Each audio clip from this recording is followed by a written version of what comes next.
I mean, what do you think? You think they stand a chance? Well, you're on their side, aren't you? Who are you betting on,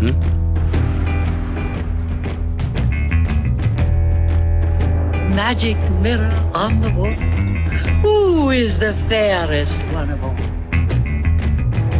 Look at these lies. One shall stand, one shall fall. Even if one of them survives, the only way to stop him is to make another movie.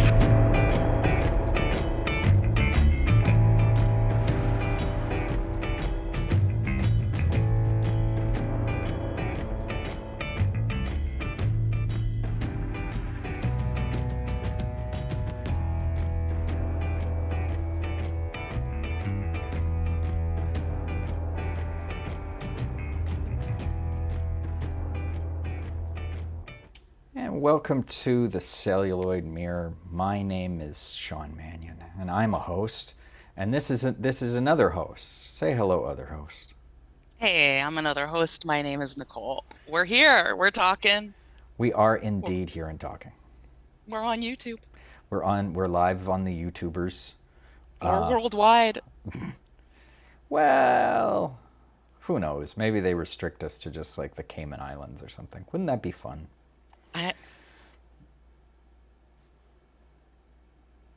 No, you can't say things like that to me because now I'm thinking about who our listenership is in the Cayman Islands and like the combination of the people who are working there and the people who are vacationing there and banking there. And it's mostly just the vacationers and the bankers that are our listeners. That's our core, I think. Like the rich and I honestly can't remember anything about the Cayman Islands. I don't know why that one came to mind first, but hey. Good times for probably. I think it's where there. Like rich, corrupt people vacation and launder money, and also the people who live there are exploited by global capital. I mean, I feel like that's everywhere. Most places, like on some level, like most places are somewhere that rich people vacation. I mean, even here in New York City, they say they live here, but they don't actually live here enough to get like taxed for it. Anyway, we're doing this short again, and we're gonna try to keep it shorter than last time. We're learning our lesson, but tightening it up, I think. We don't have a top 25 or 20 of 5 of 2025, however many we did, 40 of 2025, the top 40. But we were going to talk a little about what we've been watching.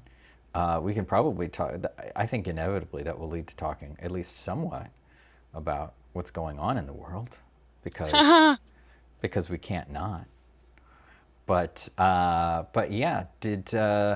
what have you been watching to escape the existential dread of life and like everything? I can't escape the existential dread of life because what I've been watching to relax is old seasons of Project Runway. I think I talked about this on the last short also. That's okay. You're consistent. I'm consistent. Well, see, we watched season 1 and then we watched season 2 and now we're on season 3. Well, yeah. And I don't know why I'm doing this to myself because famously among my friends, I believe that the 2000s were like the lowest point in popular culture of my life. Mm-hmm. You and I have talked about this quite a bit. I believe that post 9/11 in the United States, popular culture went really quickly downhill. Really fast. So. Very much so. It didn't know what to do with itself for a lot of it. And I see this on even Project Runway because I swear to God, they are doing like white straight dude affirmative action on the early seasons of Project Runway Okay. If you watch the later seasons, they are more diverse. Okay. Than like these early seasons. Like these early seasons are very white, and in terms of the male contestants, there are more straight dudes and more dudes who I don't know what their sexual orientation is, but they're definitely not like saying they are queer or things like that, which in the more recent seasons, like a lot of that's just a lot more on the surface and being talked about. You have more male contestants wearing makeup. You have more people messing with like super binary gender norms in a way that in the early seasons, people get kind of dinged for that. And so I can't escape the existential horror because I'm like, even my beloved Project Runway is shitty like this, and also doing stuff that I think is shitty, sadistic reality television, like fucking with the contestants unnecessarily, and I think it's wrong. I mean, I think we've talked about separately how much I dislike reality television because I didn't enjoy watching it back then. I did a little work behind the scenes on some, like in post, way early in being here in New York, and that just actually just reaffirmed what I suspected about it and all of the worst things about it. And I'm just like, it's garbage. It's bad for people. Like I think it's genuinely actually bad for people to watch it. Like I largely agree. Not that I'm judging anyone for watching reality TV. Like I clearly am. I don't watch like. There's limited stuff I can watch. Like I like Project Runway. I like Chopped. I like basically I like cooking competition and fashion competition shows. Cooking shows, you know, there's some things where I'm like, it doesn't play in the same way. And I'm not saying it's bad for people in the sense of like, I'm saying that you're doing a bad thing watching it. I think it's like genuinely like unhealthy for your brain and like processing how people interact. Yes, well, exactly. It's like, you know, it's like eating sugar. It's bad for you, but like more of it is worse. You know what else it's like? Smoking. You know, it's a lot like is Okay. watching Netflix. Because it's similar brain rot, because it's reminding you what's happening and what's important for you to be paying attention to every 2 seconds, because it's expecting that you are not paying attention. And that trend really started with reality TV in the 2000s. Yes. That was when they started doing the thing of like constantly recapping Yes. what you had just seen in case you looked away, because they're like, we know we're making crappy television. No one's sitting down and turning off the lights and focusing. People are in and out, and then pretty soon they were on their phones. And that's by design. It's second screen viewing. Yeah, I mean that, but I also mean the manufactured drama and the manufactured conflict.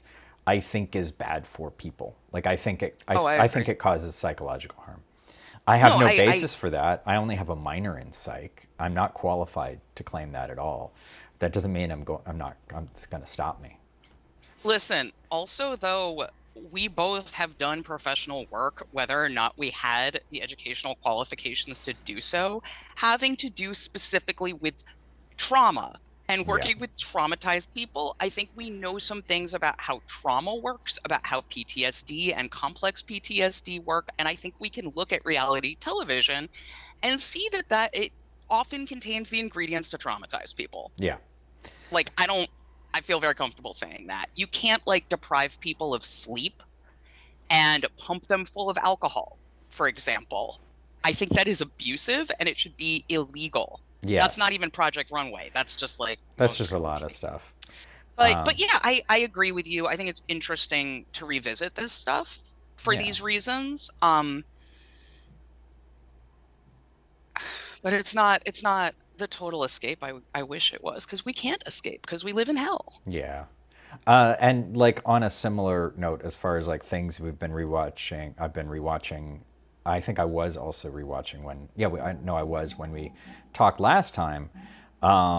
We are still rewatching How I Met Your Mother, which I may or may not have mentioned last time. And that show, there's a lot of stuff that does not hold up well as far as individual jokes in that show. The show, we're on the last season now. The show ran at least 3, maybe 5 seasons longer than it should have. And like, I will say, like watching it again now, Allison Hannigan does not get enough credit for how good of a supporting actress she is in everything she's been in, and she's been in very different things, I think. Like, I buy that. I mean, it's mostly comedy. Like, she's a good comedy supporting actress. She's got 3 big things. She's got Buffy, How I Met Your Mother How I and Met Your American Mother Pie. and the American Pie movies. And she's a very, very good supporting actress in all of them. And like really kind of brings up a lot of the scenes she's in and really works well with the, like she's one of the, as the show goes on, her character, even towards the end, like really works, I think, in a way that some of the others, it's starting to fall apart a lot. Because that show really did, like it only had legs for so long. There's still a lot of stuff that's fun about it. But also that sort of thing, I think it's similar, trying to escape things, but not really. But also that it's not necessarily a bad thing for Hello Cat, for people, but like the way it's kind of keeps going, and how some things, some shows especially, just keep going or keep reiterating as the same thing over again. For example, franchises that keep going to the same well, I think is just sort of a negative, which I talked, last time I did talk about the new Star Trek show, Starfleet Academy, which I'm still enjoying. I think the writing is actually, of the third and the fourth episodes, are better than the first two episodes. Like there's a big shift.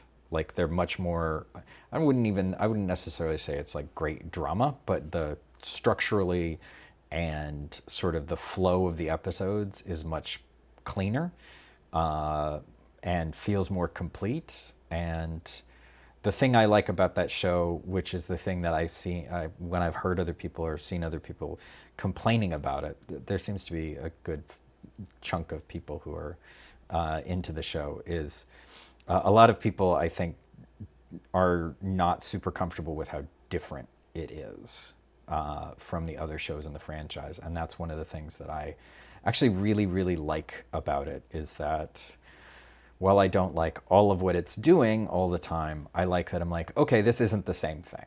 This is a bit different. And I used to be, when I was young, a lot more inclined towards, this isn't the same thing. You can't do this.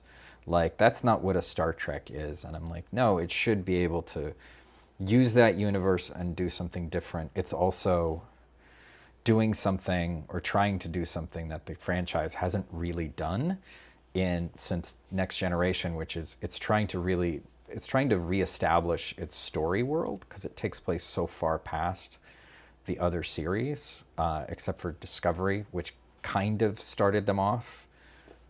So anyway, it's a little different. I don't think it's any less dumb right now than a lot of the other things, but that's been kind of a nice, just to pivot to that. And Wonder Man, the new Marvel show, is actually like, not like, oh, that's a good Marvel show. It's like surprisingly just a good show about Hollywood. I saw an ad for it and I'm like, oh, that looks kind of fun. Maybe I'll watch it. It's a lot of Ben Kingsley's character. So, and it's also co-created by the guy who directed Shang-Chi. So,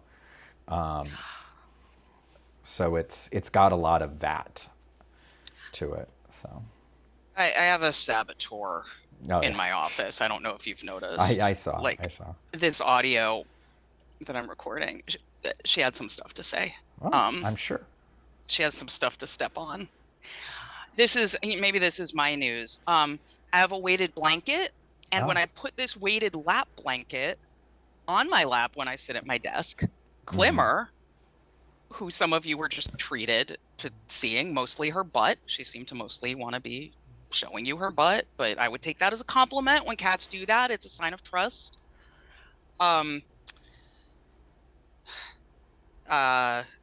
Yeah, when I have a lap blanket on, she will go on my lap. She will not go on my lap if there's no blanket. And she'll like get upset. She'll be like hovering around my lap, kind of seeming like she wants to be there. But she's like, I'm not stepping on that. But if there's a blanket, she'll even sleep on my lap sometimes. And she's not a lap cat. We've had her since 2019. And it's only in the past like year or two that I've discovered that she will go on my lap. Okay. Yeah. If there's a blanket. Joey, our other cat, he'll walk on your face and sit down, like he makes himself comfortable. Right. Anyway, have you been watching any movies? Yes, I've watched a couple movies. You haven't been watching as many movies right now. No, I will say I watched Breakfast in America like twice, Do you mean? I think, I in the thought you said past two Dinner in weeks. America. Dinner in America, this is my problem. The only reason I This is, remember that is I just kind of looked at it on Tubi yesterday. So, dude, I keep doing this. I keep saying Breakfast in America like the Supertramp album. it's an excellent album. But It's an that is not what excellent I'm album with talking a about. great cover. I'm talking about Dinner in America. It's at the end of the day of America. See, we're at Dinner in America right now. That's the point in history. Breakfast in America is like in the rear view. We weren't even alive for that. But we're maybe going to get to see like dinner coffee and and dessert. cake of America right now. Like after dinner? Yeah, That like could be. coffee. We're like at coffee and cake overstayed our welcome in America right now. Yeah, like they're not even going to offer us a second cup of coffee. No, they're waiting for they're waiting for us to leave. That's what they're doing. They're like, "Did you see the bill? So, exactly. Here's the bill." Exactly. Pushing it closer and closer is where we're at. But So you were watching Dinner in America. I watched it twice. I don't even want to talk about it too much because like I'll feel feelings, but God forbid a movie should make you feel feelings. That's not what they're for. that movie, did I say last time we did one of these, it made me cry twice the first time I saw it. I think you said, My yeah. eyes welled up like I was making noises and crying into a pillow, which is a thing I very rarely do like at all ever, let alone because of a movie. Right. And it made me cry because it says things that are true about punk rock. And it made me think about how thank God I had punk rock when I was young because I don't think I'd be here now otherwise. And this movie understands some things about that. And I'm trying to get it on Blu-ray and it's like I'm not happy with my options. But I really like that movie. Maybe we'll talk about it in the future in some capacity. But Yeah. I think it's special. I like it more the more I think about it. Some of the criticisms some people have of it, I'm kind of like, yeah, but that's part of the point of the movie. Like sometimes people are like, this scene was really gratuitous and unnecessary. This shot was like really distasteful. And I'm like, but they're introducing you to these characters, including introducing you to ways in which these characters are not necessarily normal. Right. One of the characters is, really clearly on the spectrum. And part of what they're doing is like being like, yes, she is not necessarily reacting to things the way you would expect a neurotypical person to. And some people are very upset by that. But Joey's here now. Yeah. No, sometimes Everyone's people making an appearance. Come say Everybody. hi, Joey. That doesn't happen very often. Actually, I don't think These that's really cats? happened. No, just since when we do the podcast, I don't think it's happened when we've done the podcast. That the cats have showed up. Yeah. Yeah, I agree. And now I'm locked out of my computer, but apparently still on Zoom. So You're that's still good. on Zoom. I can still see you. Joey stepped on my keyboard though, and There you go. Well, I can still made some see adjustments. and hear you. That's great because And I'm so looking can at my the lock world. screen. That's funny that it would do Great. that. I saw that. I was skimming through too because I was looking through their indie movies, which there was a couple that I had never heard of that I was like, oh, I kind of want to watch this. And I want to, I think Jess would be interested in some of them. There's like, I guess, what's her name? Anna Lily, not Armapour. Armapour had a movie a couple years ago called Mona Lisa and the Blood Moon that looks like weirdly good. With I didn't Kate hear Hudson. about that. It's like takes place in New Orleans, and it's like a psychic girl escapes from a mental institution, maybe, but it's like I don't recognize the girl, but like Kate Hudson is in it and Craig Robinson is in it, and I'm like, this looks kind of cool. And then there's another one that's called, I think, Moon Kingdom, but I might have that wrong. It also has moon in it. That's like, it's like stop motion and a little kid who's like, I think this story is she's trapped in her mind, but it's like this combo of the kid and stop motion and kind of spooky looking, weird storybook looking thing that I'm just like, that just looks really, really fucking cool. It's not Moon Kingdom because I was thinking Moonrise Kingdom, but something Moon. I could look it up right now, but I'm not going to. I was kind of skimming through for stuff. But what I did watch, I watched 3 things since the last time we did one of these. I watched a documentary called Chris Claremont's X-Men, which is a documentary mostly about the 16, almost 17-year run that the writer Chris Claremont had writing the X-Men books, which honestly influences the way everybody, like, he took it from a not popular book. It wasn't even being a regularly published book. It was they were just doing reprints of the original stories. To he soon after he took it over, he made it like what it is popular for now. Like a lot of the thing, he's the one who gave Magneto the Holocaust backstory and stuff like that. So most of what people think about with those characters, they think about what the work that he did during that run. So it was that was kind of my interest in seeing him interviewed about it and seeing some of the people that he worked with at the time interviewed. The documentary's fine. It's low budget. I wish it went more into the people and less into here's the stories. It felt almost too, I wanted more about the people, because the interviews are really good. Like the conversations that are happening are really good, and there's a really nice three-person, like three people sitting together, interview set up between Claremont, the writer, and his editor for most of that period, Louise Simonson, and one of the other, I think the assistant editor for them at the time, and then later one of the writers who had a big impact on Daredevil, actually, Ann Nocenti. And it's just a really nice, like, oh, these are people who used to work together like every day, who liked working together and still like each other a lot. And so it was a really kind of nice sort of interview. And there's a lot where I wanted to, like, okay, give me more of this, give me more of what they're doing, because they seem interesting and they seem really engaging. So that was, parts of that were fun. And I watched The Wedding Banquet, which is a remake of the 90s movie, The Wedding Banquet. And it has a really good cast. It has Kelly Marie Tran and Bowen Yang and Lily Gladstone. Yeah? Yes. Those are all actors I really love to see in movies. And they're all doing a great job. They're all doing a great job with a movie that somebody decided needed to have that.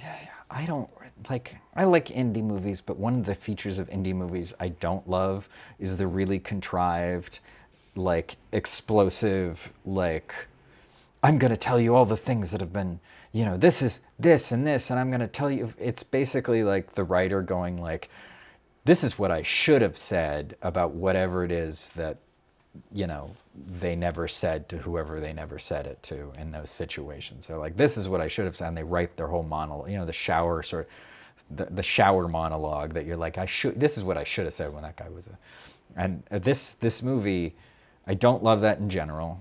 It always feels really contrived to me. And it's really hard for even a good actor, including these excellent actors, to deliver it in a way that sounds remotely good. And this movie, instead of having one of those, or two, sometimes they have two when it's more of an ensemble thing, instead of having one or two of those near the end of the movie, it felt like every 5 minutes. It has a new one every 5 minutes. Joan Chen is in it too, playing Kelly Marie Tran's mom, and also great. Like, I feel like I haven't seen her in something in a while. I saw her in something else somewhat recently, and I cannot remember what it was. But she's great. She's great. They're all great, and like, there's moments in the movie, like the way it's shot is really, there's moments that are really pretty, but it just doesn't. It just feels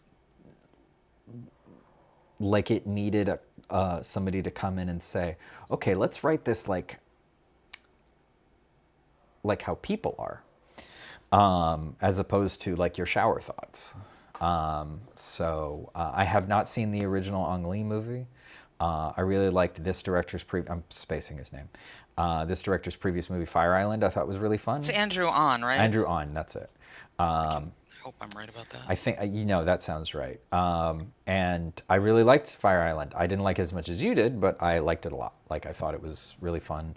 And the trailer for The Wedding Banquet is really good. So it's like, from person who did Fire Island, I enjoyed that.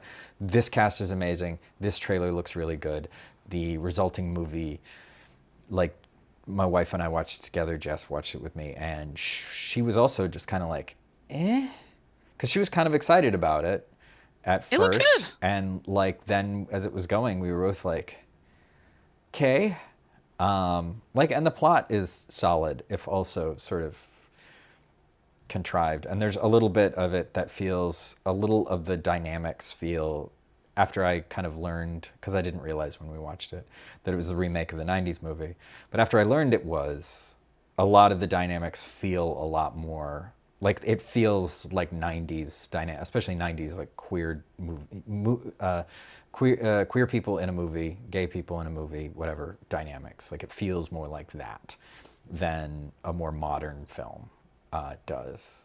Like, there's just Like, it's kind of clunky, is what that. I don't even know. I Does can't that make tell sense you, to but you? you know, it's Kind of awkward, and like that thing yeah, that happens when you've had Hollywood censoring you for decades and decades and decades, and you're like, well, now we're gonna make a film where the queer romance is actually explicit instead of subtext. And maybe, I don't know, I think of some of the 90s indie like new queer cinema stuff was also just like very, very, very low budget, and had some of that like low budget early filmmaker awkwardness to it that just is yeah, about being yeah. green. I don't know. I'm free associating, and we'll No, shut no, up. I think that's we're talking about the same thing, more or less. Like, it has that vibe where I'm like, I feel like this filmmaker and these actors should have. Hi, Claire. Say hi to Claire. Claire just said hello in the Oh, chat. hi, Claire. I feel like this filmmaker has had enough experience, and that wasn't and that wasn't a problem in Fire Island. So it was it was just a little disappointing. Everybody has, as filmmakers, has like those things that just don't work out for whatever reason. So it happens. It happens. You know, I thought that might be a little bit more interesting. The other thing that happened is, a couple weeks ago, I found out, and this wasn't as big a movie for me as it was for a lot of my peers in high school, but I found out that my wife Jess had never seen Tommy Boy, the Chris Farley. Oh, Tommy Boy. Tommy When Boy, you said not Tommy Tommy, Boy, not Tommy. She's I've seen. also never seen Tommy Boy, Sean. Is this something I need to correct? Well, you're less of a. Jess likes a dumb comedy, and you like a I dumb like comedy, but like, it's not. This isn't exactly. not an Adam Sandler Well, necessarily. it's not Adam Sandler. It's Chris Farley. Oh, Chris Farley. It's Chris Farley and David And Spade. David Spade. It's That's their right. I can pairing. picture. And I haven't watched it in maybe 15 or 20 years. I haven't watched it in a long time. So I just thought, like, oh, you've never seen it, and then we were looking for something silly to watch the other day, and I said, oh, well, you've never seen Tommy Boy. Let's put on Tommy Boy. And so we put it on, and one of the things that was good about it was that, you know, a lot of it, I think a lot of what they advertise for it is the road trip part of it. And a lot of what I remember about it is the road trip part of it.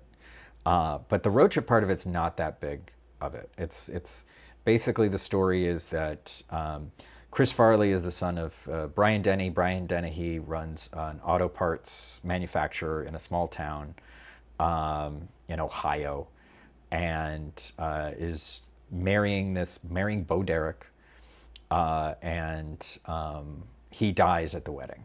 Like, but it takes some time to get there, in a good way, of establishing all the characters and establishing Tommy as dumb but lovable, and like just like a genuine sweet person who's just kind of a dummy. It's got Rob Lowe in it as a villain, and basically, without his dad there, the factory might go under, so he's got to go on this sales trip that his dad usually goes on, and he's a terrible salesman until he kind of finds his way. And David Spade is there as like this guy who works at this company, who they were not really friends as kids, but they knew each other as kids. And it's got a lot of the like 90s snark comedy, the 90s like sarcasm, especially from David Spade. But it's a nice view of Chris Farley, who was very, very funny and who died, I think, only 2 years after the movie came out, in his early 30s. And it's a fun movie that has more going for it. There's, of course, a lot of like stupid jokes that don't necessarily work. But one of the things that Jess and I were talking about is there's a couple of moments in the movie where they have gags that they like hit a couple times. It's like they're going to hotels and they're staying in hotels on this trip, and Chris Farley walks in on and accidentally surprises David Spade when he is pleasuring himself, and David Spade hides it, and so Chris Farley starts teasing him about it a little bit, and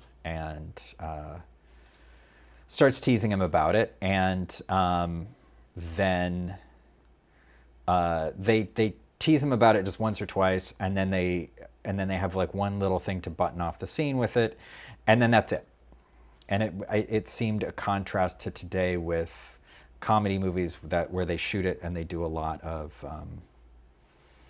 what do you call it? They do a lot of improv during the production. Like the post Judd Apatow. Yeah. Like 2000. Yeah. And they'll just run a joke, and they'll keep it in the edit, and they'll run the joke into the ground. Like they'll hit it like 5 or 10 times in the scene because they all just kind of love how like Paul Rudd improvises, and I love how Paul Rudd improvises. But like they just kind of do that, and like this, it was just kind of nice of like they made the joke, made a couple little follow-up jokes, had a little button, and then that was it. And it didn't feel like it overstayed its welcome as far as the comedy.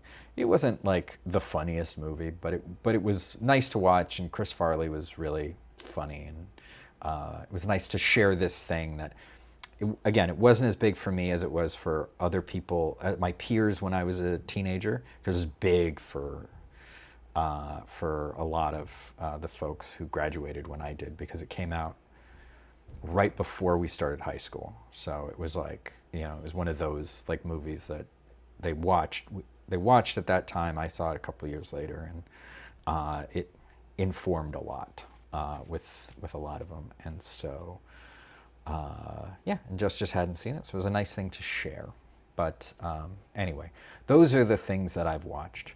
And I would recommend watching Tommy Boy if you wanted comedy that's,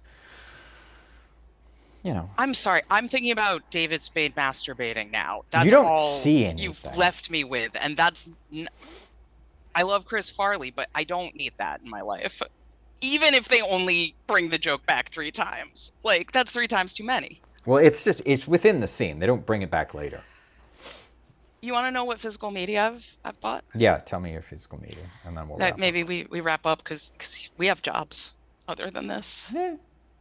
I mean, for now, probably not for long. No. Which cat? Oh, that's both cats. Okay.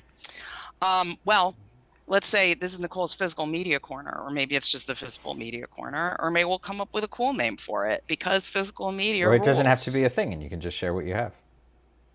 It doesn't have to be a segment. I am a student of Tyra Banks, who is a genius about branding. We are not the best at branding and marketing, Sean. So I'm trying to improve. Thanks for just shitting all over my efforts. It was a terrible idea. Anyway, I recently bought this. What's it say? It says The Last Mistress. It's a typeface that's a little hard to read. I haven't seen this movie before, but it's Catherine Breillat. It's one of the few Catherine Breillat films I have not seen. Right. And it was recently IFC Films put out a nice Blu-ray of it, and I was like, great, now I don't need to watch it on the Roku channel, broken up with a 10-minute long commercial break every 5 minutes. And also, the other reason I bought this sight unseen is because I personally believe that if we get to the point of like stuff just being straight up banned in this country, Catherine Breillat is going to be like one of the very first feminist filmmakers whose shit is just going to get banned. So I've been making a point for a while to just pick up Catherine Breillat stuff anytime I get a good chance, because Sean knows, over 15 years ago, I saw Which Way This Wind Was Blowing because I went on Netflix late at night once upon a time and saw people saying that there was child sexual abuse material on Netflix, and they were talking about the Catherine Breillat movie Anatomy of Hell. Now we have actual, fascists running the federal government, and so some of the like liberal young people's pro-censorist takes that were so cute in 2010 are going to be a lot less cute soon. Anyway, Catherine Breillat, and I see that Claire is saying that her dad checked out First Cow at the library and watched it and then loaned it to me, so maybe she's going to watch it soon. Dude, First Cow is so good. Please watch First. Have you seen it, Sean? No, I kept meaning to see it, and I haven't gotten around to it yet. It's very good. I heard that, yeah. Also, well, I talked about The Mastermind last time, but Yeah. so another Kelly Reichardt. Other things I got recently. Singapore Sling. Okay. Have you seen this movie, Sean? I have not. What is this? This is one of the most fucked up movies you'll ever see in your life. It's Greek, I think. Okay. And it's like it's in that genre of that I enjoy, where genuinely very disturbed women torment men. Okay. It's one of those. It's not super easily available, but I can loan you this. I also may have other ways of watching it that I can help you with if you want to see it. Okay. But it's often not streaming. I mean, a lot of things aren't, so yeah. And then this just came today, and this is what inspired my physical media segment. And also, Claire, I want to note that First Cow is due back at the library on my birthday. So that just seemed important. Yeah. This is also important, Claire, because you'll want to know about this movie. The Cat. Uh-huh. I've talked to you a lot about this movie, Sean, because I make my familiar. students watch the section where the alien cat has a fight with a junkyard dog. Not a junkyard dog. It's in a junkyard. Yeah. I vaguely recall this. This is a great science fiction film about a cat from outer space who comes Right. to help save humanity, and it's so good. It's the director of Riccio, the story of Ricky. If you want, like, I'm familiar category with of- that exists. I have not watched it. just very over the top, violent but cartoonishly so. Uh-huh. One of the things I will say, Cat People is also important, Claire. I got a lot to say about Cat People, including the fact that David Bowie's title track for the remake is like one of my favorite songs of all That's a time. great song. It's such a great song. It goes on like every playlist I make. Anyway, The Cat. important for Claire, important for everyone. Spoiler for the cat, very mild spoiler for the cat. The cat's fine. The dog that people pit the cat against, also fine. Uh-huh. In fact, there's a whole scene after the amazing fight that is like one of my favorite fight sequences of all time between this cat and this dog.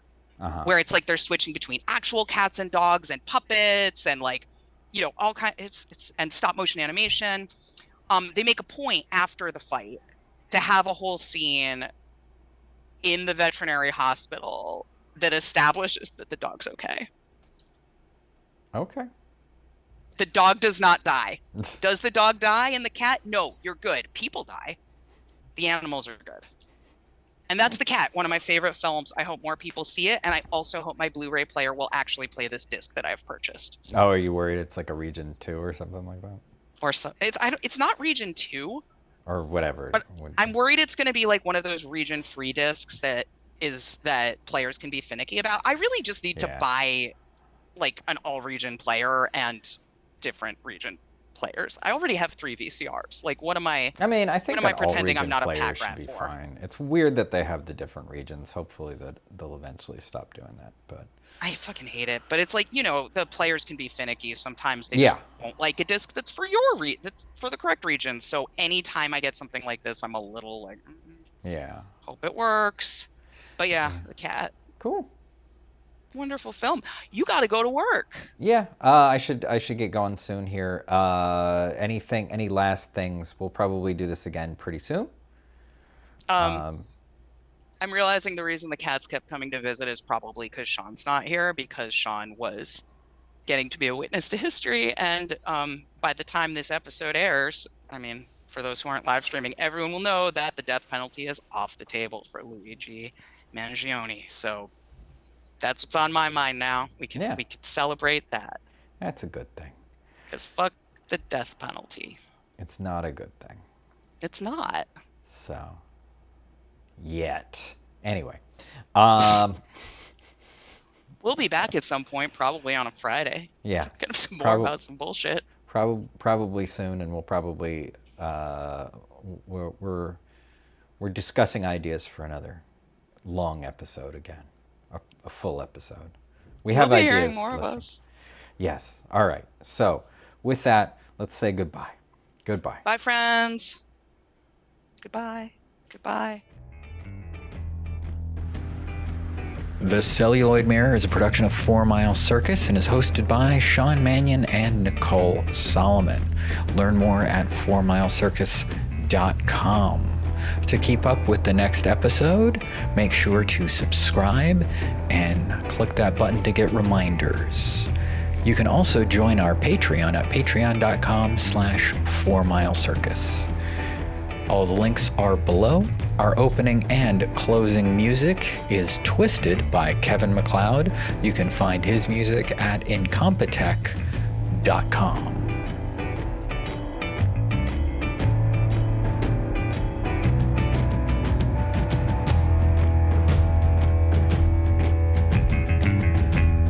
I ended up in that hall of mirrors. There was another girl. She looked like me. Exactly like me.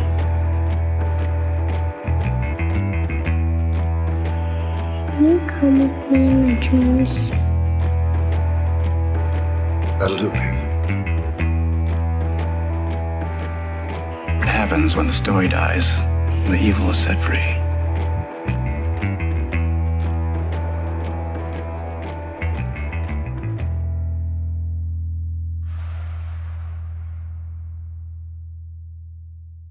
I have to return some videotapes.